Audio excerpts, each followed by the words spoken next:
Welcome, everybody, to the NFL Draft Geek Prospect Review. I'm Brian Johannes, and after week 13 is over, the end of the regular season, we are wrapping this up, looking at how the top NFL draft prospects did in this past weekend's game. And with it being Thanksgiving weekend, we had a two-day affair, both Friday and Saturday. So what we're going to do is we're going to take a look at our prospect scouting guide, our college football scouting guide, and kind of highlight the matchups that we saw in those games. It was jam-packed, full of both good games and prospect matchups. So we're just going to hit on those games, hit on those matchups, and kind of walk you through with some highlights of how these top prospects did. Let's get started. The 11 o'clock game on Friday was Nebraska versus Iowa. It didn't have a whole lot in terms of conference championship or the national championship implications, but it was the best game at the time. Iowa ended up winning 31-28 on a last-second field goal. A couple of the prospects that we are kind of keeping an eye on for Nebraska, their main prospect is Stanley Morgan, one of the receivers. He had 7 catches for 81 yards. He's got the ability to win downfield, get tough catches. He came up with some timely catches in this game to extend drives, to make plays. He didn't end up getting a touch. He had a near touchdown, but he was still a big reason for Nebraska almost getting the win here.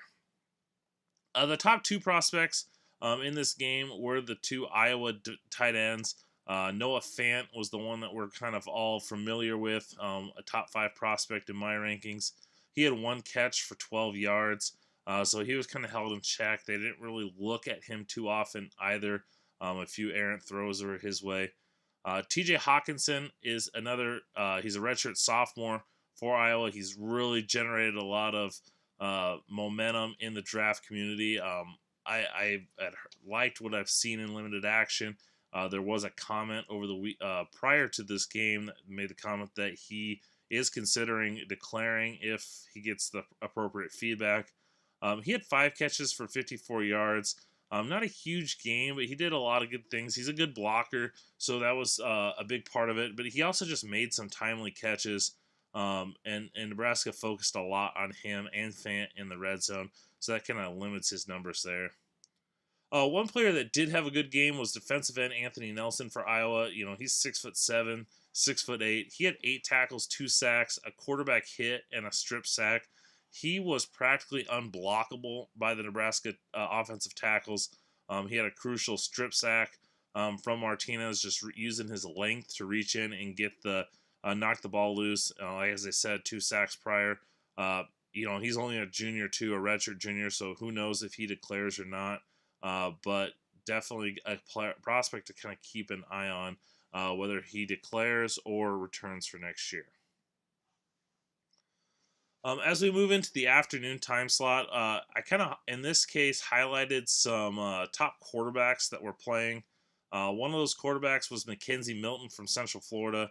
The Knights ended up winning 38-10, but more importantly, Mackenzie Milton left in the second quarter of this game with a pretty gruesome knee injury. You never want to see this out of any player at all. Milton, looked like a dislocated knee, just a bad knee injury.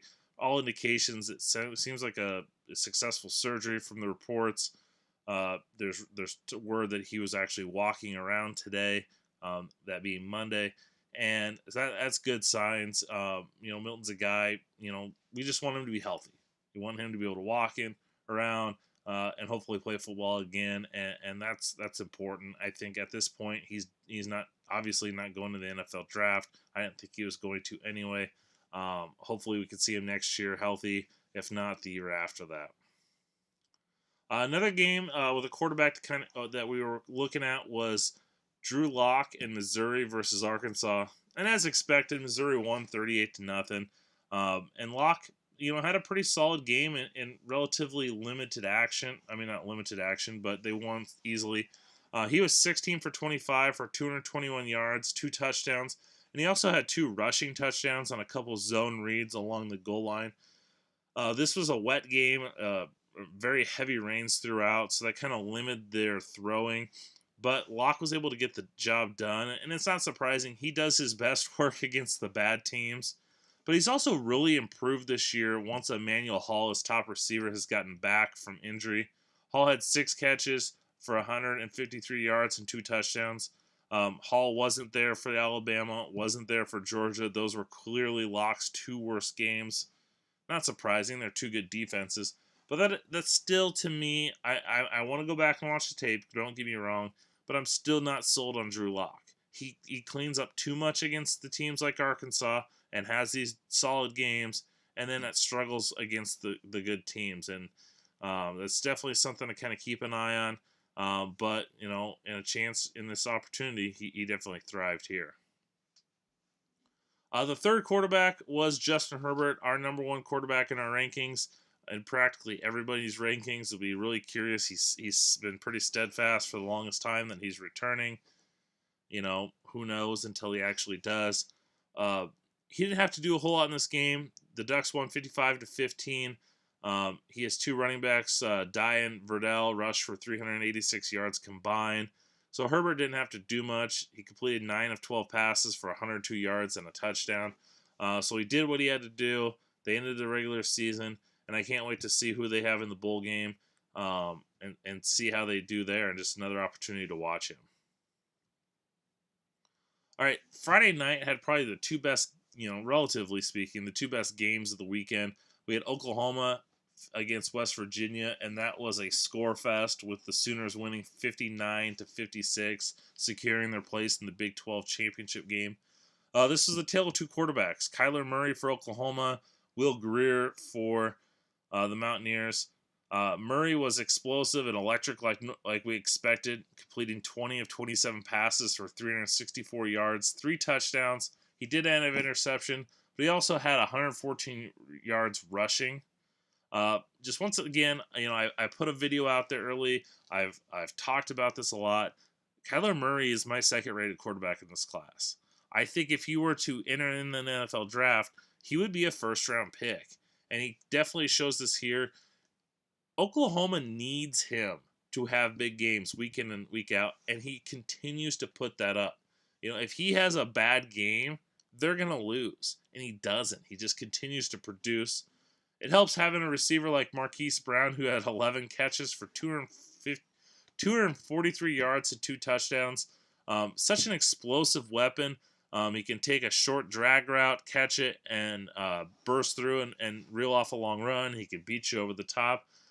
He's even shown the ability to win in and out of breaks. I don't think he's going to be a top 10 pick, or maybe not even a first-round pick, but I think he's a lock to go in the second round if he declares, and definitely give a team an explosive weapon down the field.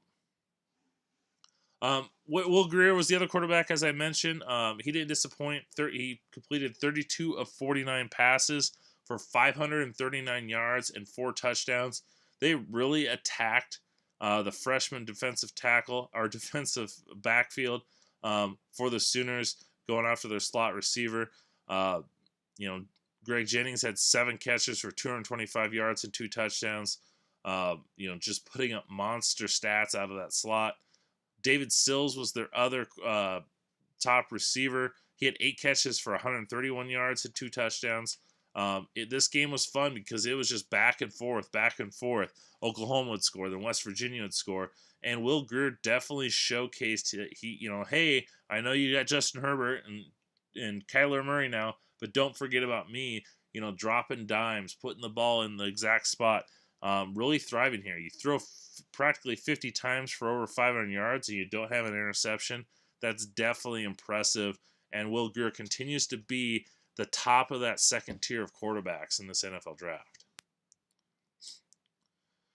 All right, the other big game that night was Washington versus Washington State in the Apple Cup. Washington State was that top 10 ranked team looking to make a late push for the playoff.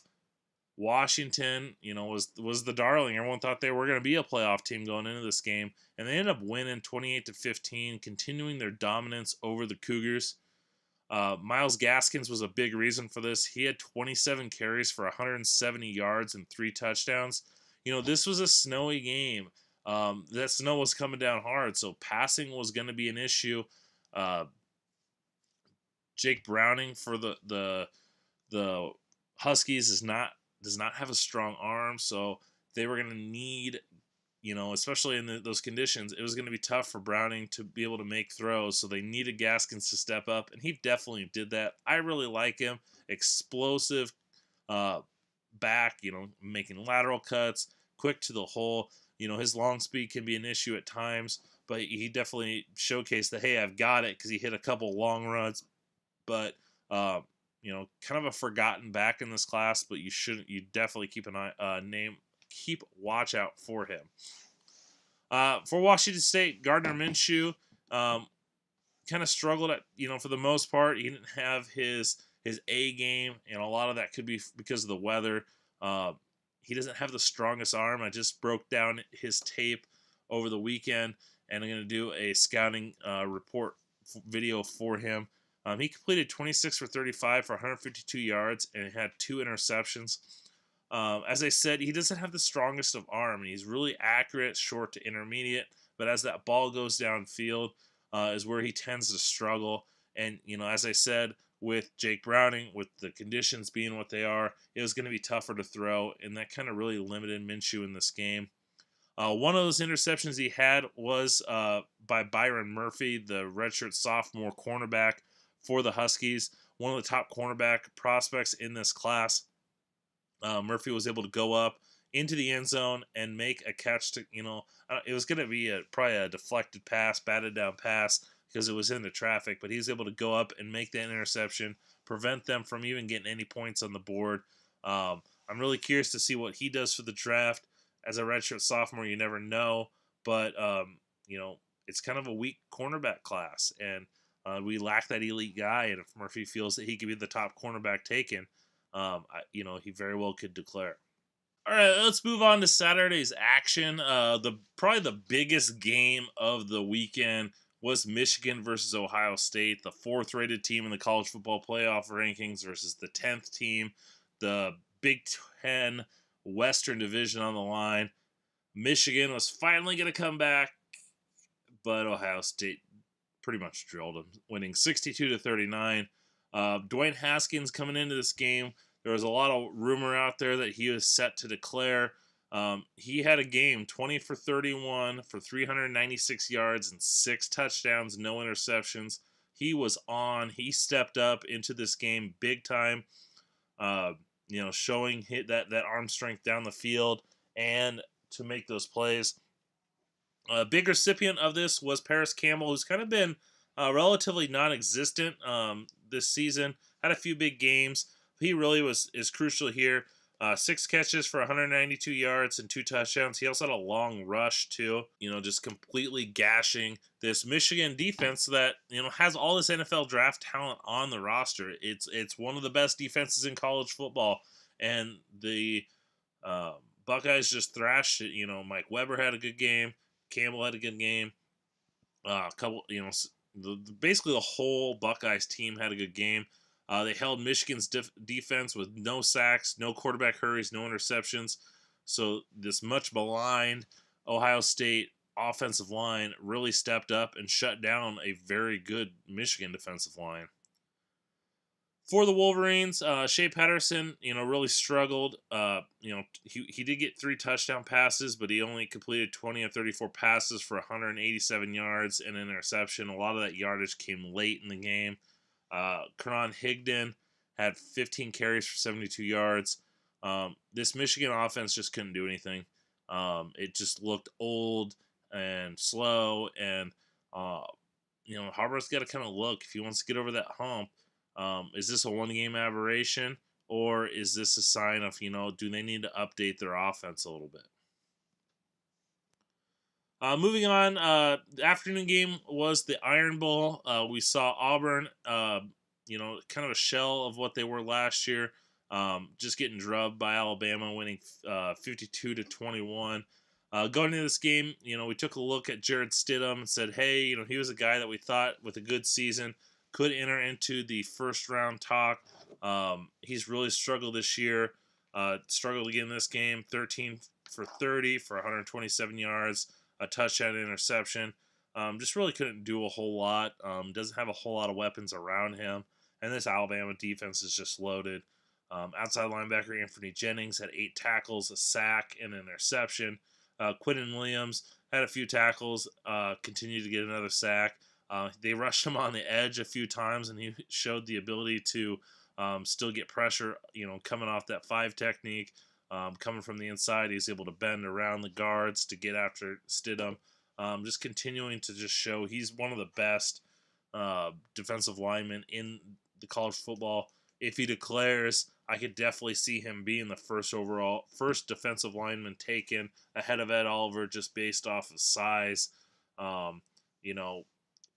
like Ed Oliver's athletic ability more, but Quinnen Williams, it's not like it's several steps down, and he's bigger, so that definitely plays into it. All right, moving on. Clemson took on South Carolina and won 56-35. Kind of the thing to watch in this game was that Clemson defensive line.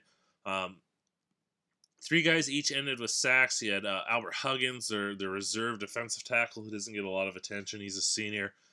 Could definitely go in the mid-rounds pretty easily. Christian Wilkins continues to play at a high level late in the season.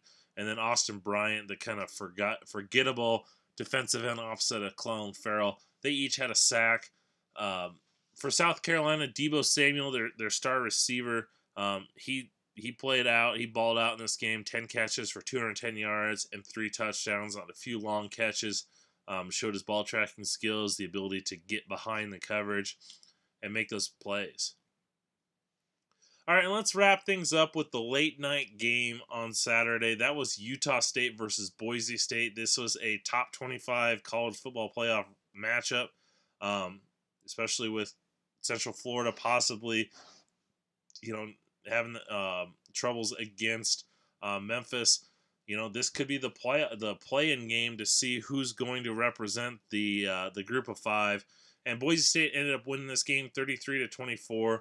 The main prospect we wanted to watch in this game was quarterback Brett Ripon for the Broncos. He played real well against a very stingy Utah State defense, completing 23 for 32 passes, 310 yards, and a touchdown. He's definitely a sleeper prospect. There's a lot of fans of his in the NFL draft community. He's definitely a reliable guy.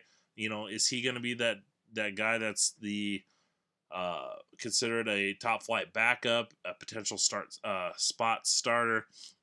He just really manages this offense well, can make plays, down the field.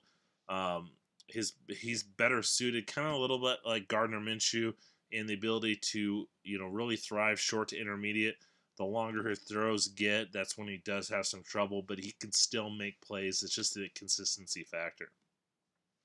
Well, that's going to wrap it up. Last week of the regular season. Next week, we're on to the conference championship games. We'll have another prospect review after that. Remember, the best way to get these videos, my scouting videos, my different features, is to subscribe here on YouTube. If you're listening to the podcast version of this, whether it's iTunes, SoundCloud, or Stitcher, make sure you rate and review. Make sure you subscribe there also. And make sure you hit up NFLDraftGeek.com on a daily basis. Follow me on Twitter and Instagram at @draft_Brian. And thanks for watching. I hope you guys enjoyed.